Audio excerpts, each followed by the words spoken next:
کہتے ہیں کہ کسی زمانے میں ایک چور تھا۔ وہ ایک بادشاہ کے محل میں چوری کرنے کے ارادے سے گیا۔ رات کا وقت تھا اور محل کے ایک کمرے سے بادشاہ اور اس کی بیوی کی گفتگو کی آواز آ رہی تھی۔ وہ کھڑے ہو کر سننے لگا۔ اگرچہ ایسا سننا غلط ہے، ناجائز ہے، لیکن چور تو چوری ہی کرنے آیا تھا تو اسے سننے میں کیا چیز مانے ہوتی؟ آخر وہ چور ہی تو تھا۔ اس چور نے سنا کہ بادشاہ اپنی بیوی سے کہہ رہا ہے کہ میں اپنی بیٹی کی شادی ایسے آدمی سے کروں گا جو نہایت متقی و پرہیزگار ہو، بہت اللہ والا ہو۔ جب چور یہ بات سن رہا تھا تو اس کے دل میں خیال آیا کہ کیوں نہ میں کچھ ایسا بن کر دکھاؤں کہ بادشاہ میرے ہی ساتھ شہزادی کی شادی کر دے۔ دل میں ایک حرص پیدا ہو گئی۔ اب وہ چوری کرنا تو بھول گیا لیکن دھوکہ دینے پر اتر آیا اور گھر جا کر بہت دیر تک سوچنے لگا کہ کس طرح میں اس بات میں کامیاب ہو سکتا ہوں۔ پھر ایک تدبیر اس کی سمجھ میں آئی کہ بادشاہ کے محل کے قریب ایک مسجد ہے، اس میں جا کر بزرگانہ لباس پہن کر اور ان کی وضاقتہ اختیار کر کے وہاں دن رات عبادت میں مشغول ہو کر بیٹھ جاؤں تو شاید یہ بات بادشاہ تک ضرور پہنچے گی کہ کوئی آدمی یہاں ایسا متقی پرہیزگار ہے جو دن رات اللہ کی عبادت میں مصروف ہے، تو ہو سکتا ہے کہ بادشاہ کی نگاہ میرے اوپر پڑ جائے اور میں شہزادی سے شادی کے لیے چن لیا جاؤں۔ یہ اس چور کا ایک نہایت حقیر اور ذلیل دنیاوی مقصد تھا جس کے لیے اس نے یہ ارادہ کیا۔ پھر اس نے اپنے پروگرام کے مطابق بزرگانہ لباس و پوشاک وضاقتہ اختیار کر کے اس مسجد میں جا کر نمازوں پر نمازیں، ذکر و تلاوت، مراقبہ سب شروع کر لیا۔ دن گزرتے رہے اور لوگوں میں شہرت ہوتی گئی کہ کوئی اللہ والے بہت بڑے ولی یہاں آ گئے ہیں جو دن رات عبادت کرتے ہیں، یہاں تک کہ یہ بات بادشاہ تک پہنچ گئی۔ یہاں کوئی اللہ والا آ کر بیٹھا ہے جو زہد عبادت میں لاجواب ہے، تقوی و طہارت میں بے نظیر ہے۔ جب بادشاہ کو یہ بات معلوم ہوئی تو انہوں نے اپنے ارادے کے مطابق غور و فکر شروع کر دیا کہ شہزادی کے متعلق جو سوچا تھا اس کے لیے اسی کا انتخاب کیوں نہ کر لیا جائے۔ بادشاہ نے اس سلسلے میں گفتگو کے لیے اپنے وزیر کو بھیجا۔ وزیر اس شخص کے پاس مسجد پہنچا اور با ادب ہو کر اس سے کہا کہ میں آپ کی خدمت عالیہ میں بادشاہ کی طرف سے ایک پیغام لے کر آیا ہوں۔ اس نے پوچھا کہ کیا پیغام ہے؟ وزیر نے بتایا کہ بادشاہ نے کئی سال پہلے یہ فیصلہ کر لیا تھا کہ وہ اپنی بیٹی کا نکاح ایک ایسے شخص سے کرے گا جو بڑا متقی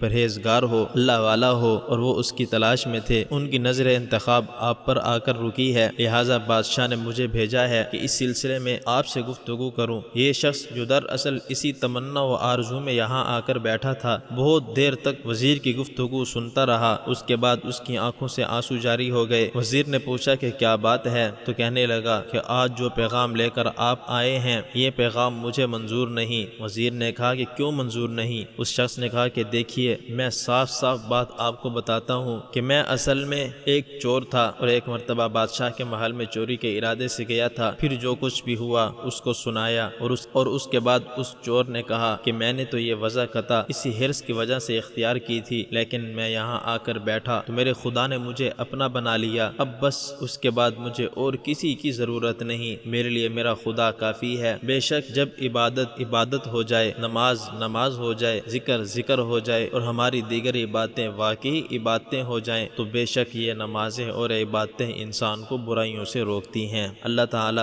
ہمیں بھی آئندہ گناہوں سے بچنے کی توفیق نصیب فرمائے اور عبادات کرنے کی توفیق نصیب فرمائے، اور گزشتہ جو ہم سے گناہ ہوئے اللہ تعالی ہمیں ان پر توبہ کرنے کی توفیق نصیب فرمائے۔ اگر آج کی ویڈیو آپ کو پسند آئی تو ویڈیو کو لائک کریں اور چینل کو سبسکرائب کریں اور کمنٹ میں اپنی رائے کا اظہار ضرور کریں۔ شکریہ۔